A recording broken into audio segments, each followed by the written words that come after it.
সবাইকে স্বাগত জানাই। আমরা দুজনে বেরিয়েছি, একটু তো গাড়িটা নিয়ে বেরোবো। আর সেরকম কেউ একজন এসছে, তাকে নিয়ে একজন গেস্ট এসছেন, ওনাকে নিয়ে জাস্ট একটু ঘোরাতে নিয়ে যাব। তো সেই জন্য আমরা বেরোচ্ছি। এবার কোথায় ঘোরাতে নিয়ে যাব? আমার বাড়িতে অবশ্য আসেনি গেস্ট, অন্য কারোর বাড়িতে এসছে, সেখান থেকে আমরা একটুখানি নিয়ে যাব, ঘুরিয়ে নিয়ে আসবো। তো কোথায় নিয়ে যাব ঘোরাতে সেটাও তোমাদের সাথে শেয়ার করব। তো চলো এখন গিয়ে নিচে একটু গাড়ি পরিষ্কার হবে, তারপরে গিয়ে আমরা বেরোবো। এখন বাজে ঘড়িতে আজকে 2:30 বেজে গেছে। আমার ঘড়িতে দেখা যাচ্ছে না, 2:35 এরকম কিছু হয়েছে। তো ব্যাস চলো এবার নিচে গিয়ে শেয়ার করছি। পরিষ্কার করছিস তো? নে কর। গাড়ি পরিষ্কার করতে যাবে 4 ঘন্টা। এই যে ধুলোটা আমি দেখিয়ে দিই, এই যে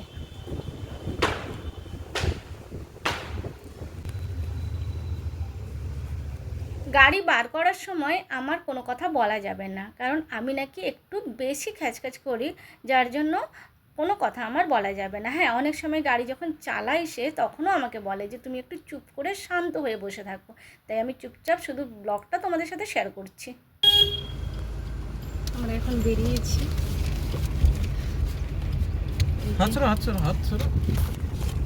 আচ্ছা, ক্যামেরা মানে আয়না দিয়ে দেখাচ্ছিল, এই যে আয়নাটা দিয়ে দেখবে বলছিল আর কি, ওই জন্য বললো হাত সরাতে। এই যে আমাদের সাথে চলেছে আমাদের ড্রাইভার, অ্যাজ ইউজুয়াল আমাদের ড্রাইভার চলেছে সামনের দিকে তাকিয়ে। বাবা, হ্যালো বন্ধুরা, welcome back to my YouTube channel. আশা করি তোমরা সবাই খুব ভালো আছো। আমার নতুন আর একটি ব্লগে তোমাদের সবাইকে স্বাগত জানাই। হ্যাঁ, এখন তো অবশ্যই দুপুরবেলা, যেহেতু 2:30টার সময় বেরোলাম, আর এই মুহূর্তে গেলে একটু ভিড়টা কম পাওয়া যায়, যার জন্য এই রোদে রোদে বেরোনো। তবে হ্যাঁ, আজকের ওয়েদারটা একটু ভালো ছিল, খুব যে কড়া রোদ ওই রকম ছিল না। তো তাই ভাবলাম দুপুরবেলা যাই, একটু ট্রাফিকও কম থাকবে আর মন্দিরে ভিড়টাও কম থাকবে, কারণ এই মুহূর্তে মন্দিরে প্রচুর লাইন থাকে। আর আজকে মন্দিরে একটা খুব ভালো জিনিস দেখেছি, সেটা তোমাদের সাথে অবশ্যই শেয়ার করবো। চলো সঙ্গে দেখো। যাদেরকে আমরা ঘোরাতে নিয়ে যাচ্ছি তাদের জন্য আমরা এখানে দাঁড়িয়ে ওয়েট করছিলাম, তারা আসবে, এবার গাড়িতে বসবে। তার আগে ভাবলাম যে একটুখানি তোমাদের সাথে শেয়ার করি। আর ছেলের সাথে মজা করতে সত্যি ভীষণ ভালো লাগে।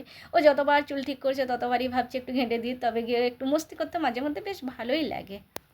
এখানে আমরা অরিজিনাল ভয়েস দিয়েছিলাম আর ওটা রাখতেও চেয়েছিলাম, কিন্তু খেয়াল করিনি যে আমাদের গাড়িতে মিউজিক বাজছিল, তাই বাধ্য হয়ে মিউট করতে হলো। আমরা সবাই মিলে একসাথে মজা করে যাচ্ছি। পেছনে ওরা 4 জন বসছে, মানে আমার ফ্রেন্ডের মাসির মেয়ে আর ফ্রেন্ডের ছেলে, তারা 4 জন পেছনে বসছে। আর যথারীতি আমরা 2 জন, আমাদের 2 জনকে তো তোমরা সবাই চেনো। তো যাই হোক, আমরা 6 জন মিলে বেরিয়েছি।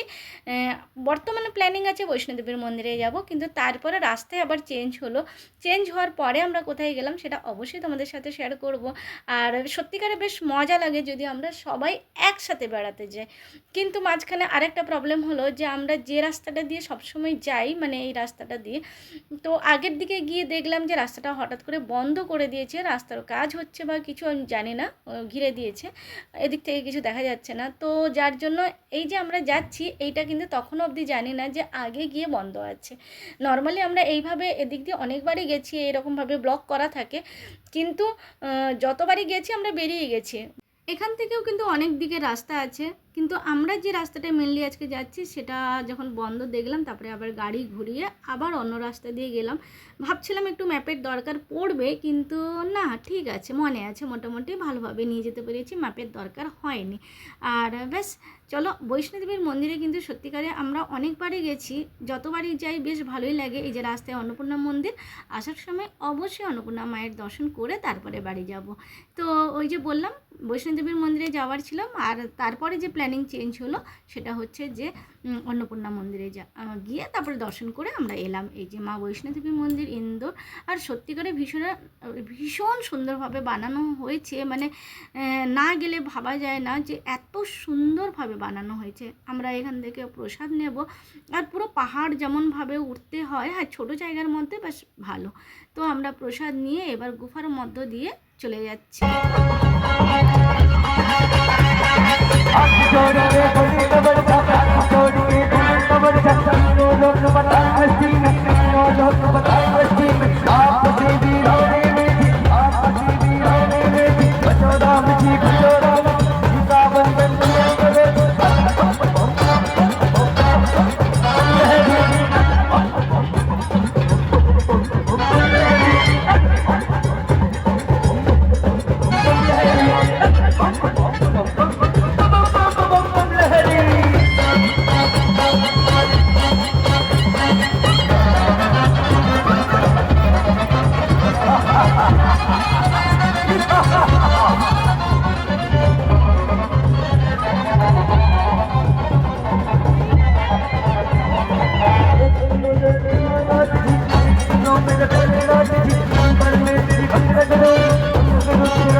और सजी रहे और सजी रहे सजी रहे भोले बाबा किरण झूले सजी रहे भोले बाबा किरण झूले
अमृतात्पादने यत्ना प्रियता यूयं जगन्नाथं दासुरः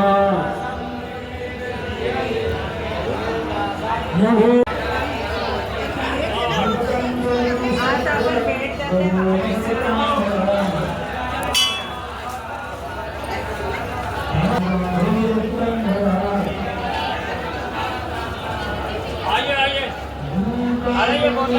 মন্দিরের সামনে দিয়ে গাড়ি প্রবেশ করলেও বাইরে বেরোনোর রাস্তা অন্য দিক দিয়ে, আর এই রাস্তাটা তুলনামূলক একটু ছোট এবং রাস্তাটা একটু খারাপও আছে। যেরকম সরু রাস্তা আর এবড়ো খেবড়ো উঁচু নিচু রাস্তাটা আছে, তো যাই হোক, যেহেতু ট্রাফিক হয় সেই জন্য একটু এদিক দিয়ে গাড়ি বেরোনোর ব্যবস্থা করে আবার মন্দিরের সামনে দিয়ে আমরা এবার বাড়ির দিকে সোজা রাস্তা নিয়েছি। চলো, মোটামুটি আমরা অন্নপূর্ণা মন্দির, বৈষ্ণোদেবী দুটোই ঘোরা হলো। অন্নপূর্ণা মন্দির যাওয়ার প্ল্যানিং ছিল না, কিন্তু মাঝ রাস্তা দিয়ে প্ল্যানিং করে মোটামুটি ওটাও ঘোরা হলো। ড্রাইভার বাবু, তোমার কি খবর? ড্রাইভার বাবু কিছু বলবেন আপনি? না। আচ্ছা ঠিক আছে, মন দিয়ে গাড়ি চালা, কোনো অসুবিধা নেই। পিছনে একটু তিনজনের জায়গায় চারজন বসতে একটু মুশকিল হচ্ছে। মুশকিল নয়, ভালোভাবে বসে। আচ্ছা, ভালোভাবে বসে ঠিক আছে। আমরা সবাই রোগা রোগা তো। হ্যাঁ হ্যাঁ হ্যাঁ, তো ওই আর কি আমরা পৌঁছে গেছি। যেহেতু আমরা দুপুরবেলা করে বেরিয়েছিলাম, সেই জন্য মন্দিরে কোথাও আমাদের লাইনে দাঁড়াতে হয়নি, আমরা ভীষণ সুন্দরভাবে দর্শন করতে পেরেছি। আর ওই যে পুজো পাঠ হচ্ছিলো সেটাও কতক্ষণ হবে জানি না, কিন্তু লাকিলি আমরা কিন্তু দেখতে পেয়েছি। আর আমাদের বিল্ডিংটা খুব সুন্দর কালার করেছে। তো যাই হোক, টাটা বাই বাই, সবাই ভালো থেকো বন্ধুরা, আবার আসবো নতুন একটা ব্লগ নিয়ে। ততক্ষণ ভালো থেকো, সুস্থ থেকো, সাবধানে থেকো, টাটা বাই বাই। এবার আমরা গাড়িটা পার্কিং করে দিই, টাটা।